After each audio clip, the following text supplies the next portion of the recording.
Seja bem-vindo ao nosso culto. Nós, mesmo distantes, estamos diante de Deus. E eu queria ler com você o Salmo de número 90, os seus 2 primeiros versículos, que dizem o seguinte: Senhor, Tu tens sido o nosso refúgio de geração em geração. Antes que os montes nascessem e se formasse a terra e o mundo, de eternidade a eternidade, Tu és Deus. Deus é o nosso refúgio, a Ele nós cultuamos. Nesse momento, na presença dEle, nós nos escondemos, a Ele nós buscamos em oração, em adoração e louvor. Junte-se a nós, seja bem-vindo, culture a Deus conosco.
Eu preciso te agradecer mais uma vez pela sua fidelidade e generosidade. Eu tenho que dizer a vocês que, graças a Deus, através dos dízimos e ofertas, nós temos conseguido cumprir com todas as nossas responsabilidades e abençoar todas aquelas pessoas que necessitam e estão ligadas a nós. Eu também preciso te dizer que nesse tempo de dificuldades, Deus é quem cuida de nós. Eu preciso te convidar a confiar na providência desse Deus. E eu queria fazer isso, também te convidando a ser e continuar sendo fiel a Deus, com toda a sua generosidade, com toda a sua gratidão, como você tem feito. Nós vamos cantar mais uma música. Enquanto cantamos, você pode fazer seu dízimo, sua oferta, consagrá-lo ao Senhor em seu coração, na sua casa. Fique à vontade para isso.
Para a nossa meditação deste culto, eu gostaria de te convidar a abrir sua Bíblia comigo em Mateus capítulo número 13. Nós vamos ler o versículo 44, versículo 45 e versículo 46. Mateus 13, do versículo 44 ao versículo 46. O reino dos céus é semelhante a um tesouro oculto no campo, o qual certo homem, tendo achado, escondeu. E transbordante de alegria vende tudo que tem e compra aquele campo. O reino dos céus também é semelhante a um que negocia pérolas. E tendo achado uma pérola de grande valor, vende tudo o que possui e a compra.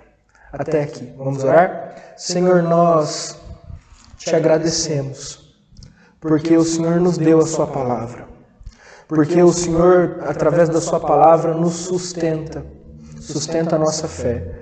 E nós te agradecemos porque também através da sua palavra o Senhor nos anima, o Senhor nos molda, o Senhor nos forma à imagem de Cristo. E nós oramos nesse momento pedindo para que a tua palavra seja suficiente para transformar os nossos corações, para moldar os nossos corações e para fazer de cada um de nós e de todos nós a igreja que o Senhor tanto sonhou. Em nome de Jesus oramos para que as palavras dos meus lábios e o meditar do meu coração sejam agradáveis a Ti. Amém e amém. Muito bem, você já sabe, mas eu vou te lembrar. Nós estamos sendo reconstruídos por Deus. E já entendemos o que isso significa, já demolimos aquilo que atrapalha a reconstrução, já lançamos os fundamentos, entendemos que o fundamento da vida é a redenção, que o fundamento da família é o Evangelho, que o fundamento da igreja é Cristo. E agora nós começamos a erguer as colunas da igreja que Deus está reconstruindo. As colunas não são nada mais, nada menos do que os valores através do qual Deus nos reconstruirá. Os valores através dos quais Deus nos reconstruirá. Pense que depois de lançar os fundamentos de uma casa, nós precisamos erguer as colunas entre as quais serão levantadas as paredes. Mas pense também que se não levantarmos colunas, as paredes não se sustentam, elas não estão amarradas em lugar nenhum. Elas não estão presas em lugar nenhum. É por isso que as colunas ou os valores são tão importantes para mim e para você.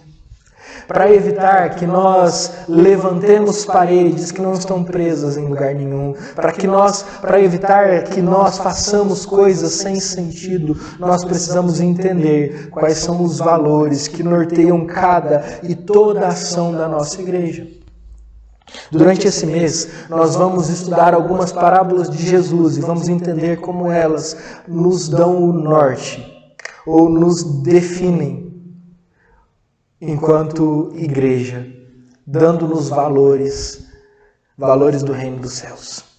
Hoje nós falaremos um pouco sobre a adoração, o primeiro pilar que Deus está construindo e levantando em nós para nos reconstruir como igreja. Antes de falar sobre a adoração e sobre as parábolas que lemos, eu gostaria de te dar alguns avisos sobre o seu e o meu envolvimento com a igreja.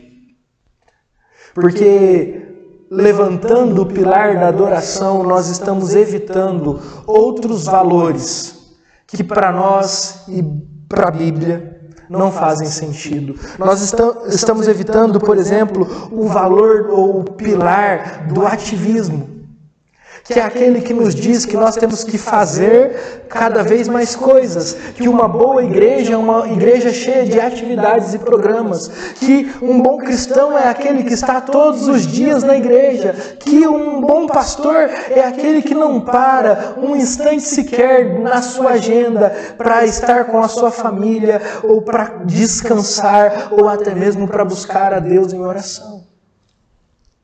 Ao construir ou ao erguermos o pilar da adoração, nós estamos deixando de lado o pilar do ativismo.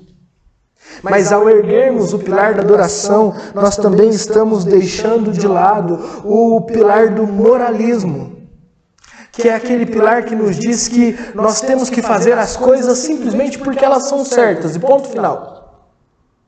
É aquela proposta que não se sustenta, porque de repente nos descobrimos falhos e pecadores. De repente descobrimos que se baseamos as nossas vidas naquilo que é certo, nossa vida rui, porque nem sempre faremos o correto. Então, ao construir o pilar da adoração, nós estamos abandonando o pilar do ativismo, nós estamos abandonando o pilar do moralismo, e nós também estamos abandonando o pilar do que eu vou chamar nominalismo. Essa tendência de nos dizermos, levarmos o nome de evangélicos, presbiterianos, mas não termos o nosso coração envolvido ardentemente com aquilo que a igreja proclama. Esse negócio de nós termos o nosso nome no rol de membros da igreja, mas, ao contrário do ativismo, aparecermos bem de vez em quando, sem nenhum compromisso e com muita superficialidade. Ao erguermos o pilar da adoração, nós estamos deixando de lado o pilar do ativismo, nós estamos deixando de lado o pilar do moralismo, nós estamos deixando de lado o pilar do nominalismo e, por fim, nós estamos deixando de lado o pilar do dualismo. Dualismo é dividir a vida entre sagrado e profano, entre santo e secular, entre o domingo e os outros dias da semana. Ao entendermos o que a adoração significa biblicamente, nós estamos deixando de lado essa divisão que muitas vezes fazemos da vida e que muitas vezes nos permite viver de uma maneira nos domingos de culto e de uma maneira completamente diferente nos outros dias da semana. Falarmos e usarmos um vocabulário aos domingos e um vocabulário completamente diferente nos outros dias da semana. Termos comportamentos completamente diferentes no domingo dos comportamentos que nós temos nos outros dias da semana. Erguer o pilar da adoração nos impede de dividir a vida entre os dias que nós vamos visitar a Deus na igreja e os outros dias que nós vivemos sobre as nossas próprias leis. Portanto, eu gostaria de te convidar a olhar para essa parábola, ou para essas parábolas, e entender o que elas nos ensinam sobre adoração e como Deus está nos reconstruindo como uma igreja firmada na adoração. A primeira parábola nos diz que o reino dos céus é semelhante a um tesouro oculto no campo, o qual é encontrado por um trabalhador que, em o encontrando, o esconde e, exultante de alegria, vende tudo o que tem e compra aquele campo para poder ficar com o tesouro. A segunda parábola nos diz que o reino dos céus é também semelhante a uma pessoa que negocia e procura boas pérolas, que, no entanto, achando a pérola de maior valor, a pérola de grande valor, vende todas as suas pérolas e deixa de ser um negociador, porque encontrou aquela que é a mais preciosa. Em outras palavras, essas parábolas, e através dessas parábolas Jesus está dizendo que o reino dos céus é um lugar de adoração. O reino dos céus é o lugar onde nós nos rendemos completamente a Deus. E somente a Ele, com nossos corações exultantes de alegria. O reino dos céus é o lugar daqueles que olham para Deus e têm a certeza de que em Deus encontraram o tesouro mais precioso de suas vidas. O reino dos céus é o lugar das pessoas que olham para Deus e, ao olhar para Deus, têm a certeza que encontraram a pérola mais preciosa que existe na terra. Dizer que somos uma igreja erguida sobre o pilar da adoração é dizer que somos uma comunidade de pessoas que não tem nenhum outro bem além da pessoa do nosso Senhor Jesus Cristo. Que não confia o seu coração e tudo o que tem em outra pessoa ou outra coisa que não seja a pessoa do nosso Senhor Jesus Cristo. Mas eu gostaria de destacar duas questões e de te ensinar algumas coisas a respeito da adoração que Deus nos convida a ter, ou adoração na qual Deus nos convida a viver. Em primeiro lugar, eu gostaria que nós entendêssemos que a adoração é uma escolha pela alegria, pelo verdadeiro prazer. O texto diz que o homem que achou o tesouro oculto no campo, tendo escondido, transbordando de alegria, foi e vendeu tudo que tem, ou que tinha, para comprar aquele campo. E eu não sei se você é assim, mas eu sou. E às vezes, quando nós temos que abrir mão de alguma coisa para o bem da nossa casa, abrir mão de algum prazer para o bem de nossa família, ou de nosso trabalho, do nosso emprego. Às vezes, quando nós temos que abrir mão de alguma coisa para um bem maior, nós sofremos, nós sentimos, nos é pesado, nos é difícil. No entanto, a Bíblia nos conta a parábola do homem que, em encontrando o tesouro de grande valor, foi alegre e abriu mão de toda a sua vida para ter apenas uma coisa. De modo que a adoração não é a escolha por um sacrifício obrigatório. A adoração não é a escolha de fazer coisas a Deus porque Ele exige que nós façamos. E nós não temos prazer nenhum em fazê-las, mas se não fizermos, Ele nos amaldiçoará e nos pesará a sua mão. A adoração não é isso. A adoração é a escolha pelo prazer. A adoração é aquele movimento em que nós, transbordando de alegria, vamos à presença de Deus e entregamos tudo o que temos e somos. Não emburrados, não pesarosos, não cabisbaixos, mas tomados de grande prazer, cheios da alegria que vem do próprio Deus, cheios do prazer que sentimos nele. A adoração é a escolha pela alegria e pelo prazer.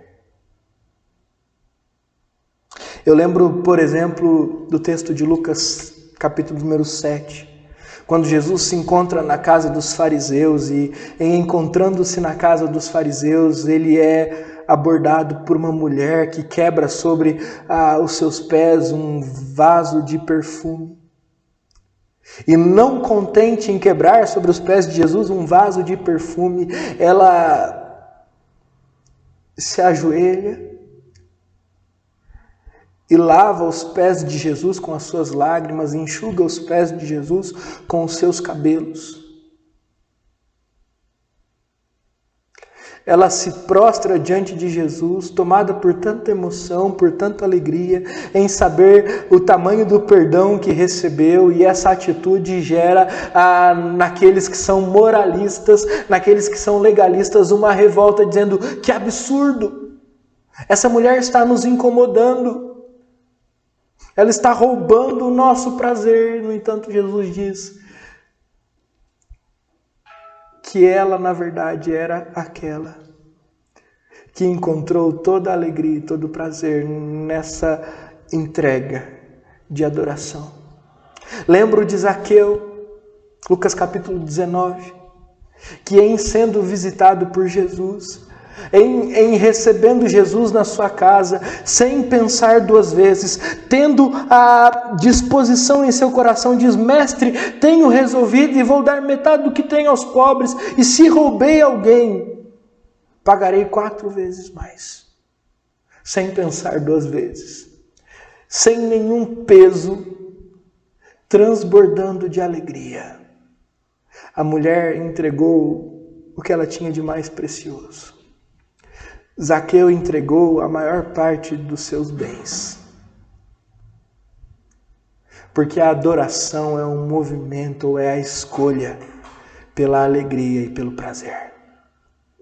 Adoração é a escolha que fazemos, transbordantes de alegria, de reconhecer que Deus é o nosso Deus, o Senhor de nossas vidas, o dono de tudo que somos e temos. É a escolha de vender tudo que temos para ter a Deus. É a escolha de entregar tudo que somos para ter a Deus. É a escolha de alegremente não julgar com usurpação todo o resto, porque nós já temos tudo o que precisamos. De modo que quanto mais satisfeitos nós estamos em Deus, mais alegres e prazerosos seremos em nossa adoração. De modo que quanto mais certeza do cuidado de Deus, mais entregues a Ele nós seremos. Deus está nos reconstruindo. E para nos reconstruir, Ele está erguendo esse pilar que nós chamamos adoração. E a adoração é uma escolha pela alegria e pelo prazer verdadeiros. Antes de olharmos para uma segunda nuance desse texto, eu me lembro de uma última história. Jesus trouxe palavras duras àqueles que o seguiam, buscando milagres e comida. E depois de muitos deles irem de volta às suas casas, Jesus se volta aos seus discípulos e os diz: se vocês quiserem ir, vocês podem. Então Pedro toma a palavra e diz: para onde mais nós iremos, Senhor, se só Tu tens as palavras de vida eterna?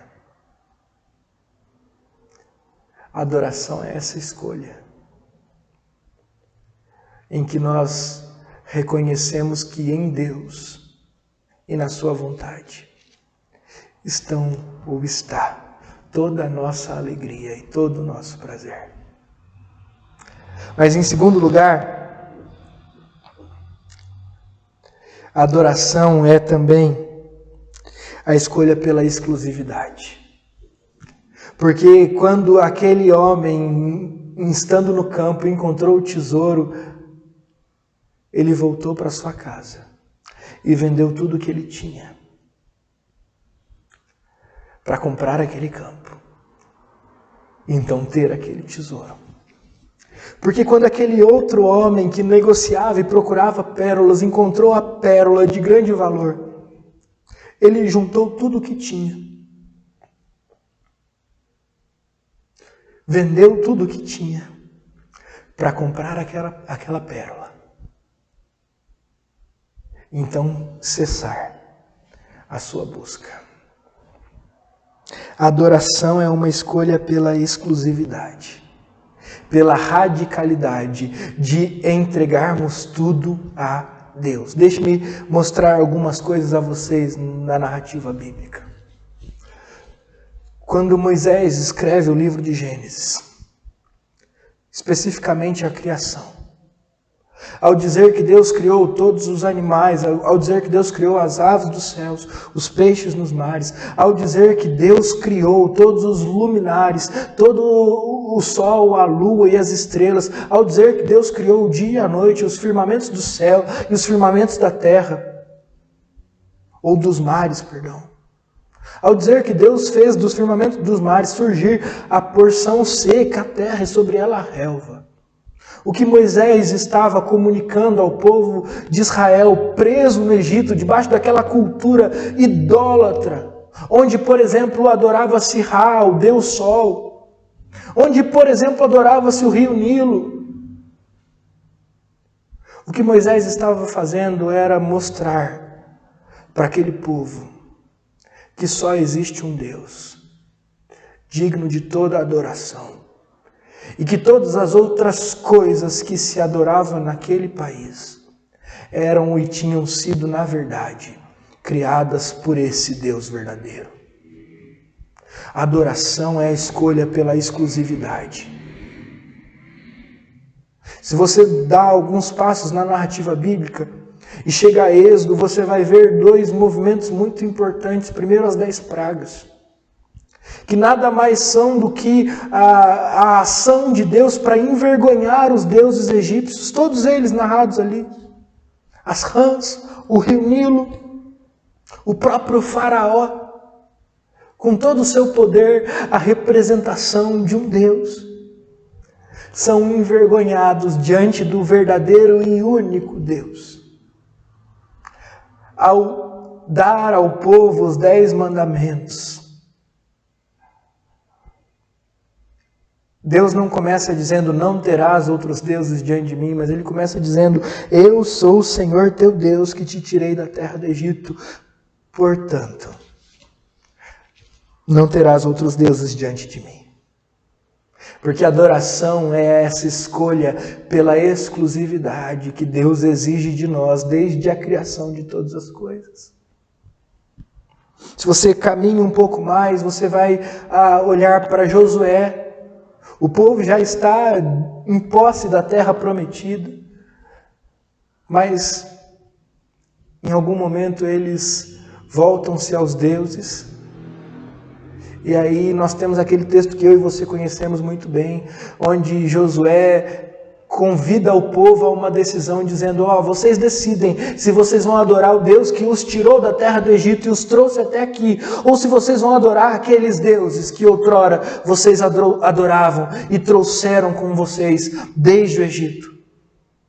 Mas eu e minha casa serviremos ao Senhor.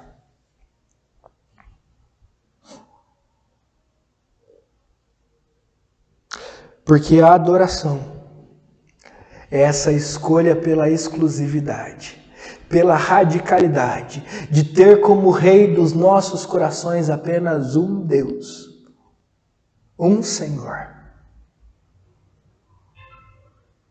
É por isso que no Evangelho Jesus vai dizer que não há como servir a dois senhores, não se pode servir a Deus e às riquezas. É por isso que quando em Lucas capítulo de número 18, um jovem rico se aproxima de Jesus e diz: bom mestre, o que farei para herdar a vida eterna? E Jesus o pergunta: você tem guardado os mandamentos? E ele diz: sim, tenho guardado. Jesus o responde: então uma coisa só te falta. Vai, vende tudo o que você tem, dá aos pobres e me segue.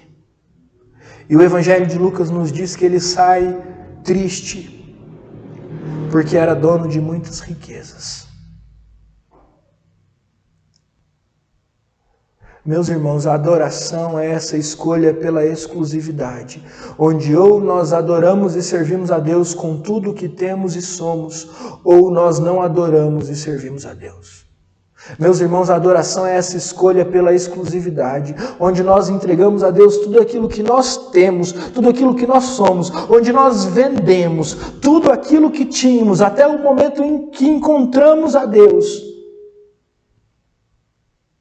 Ou então, nós não temos nada.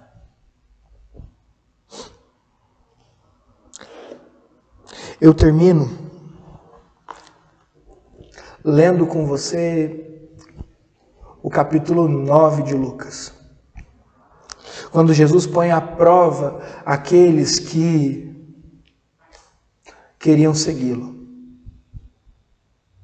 E o texto diz o seguinte: indo eles caminho fora, alguém lhe disse: seguir-te-ei para onde quer que fores. Mas Jesus lhe respondeu: as raposas têm seus covis, e as aves dos céus os ninhos, mas o Filho do Homem não tem onde reclinar a cabeça.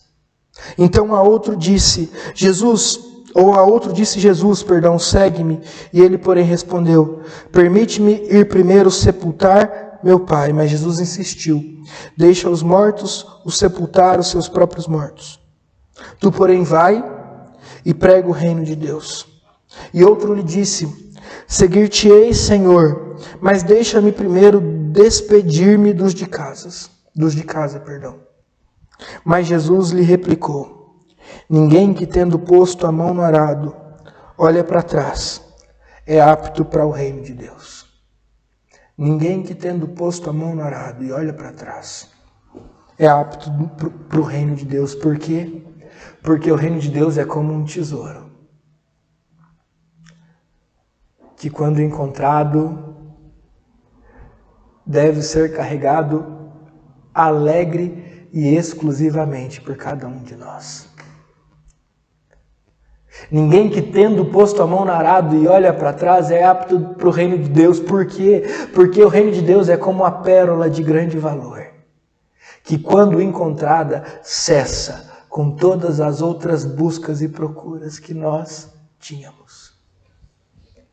De modo que quando Deus ergue esse pilar chamado adoração entre nós, para edificar e reconstruir a sua igreja,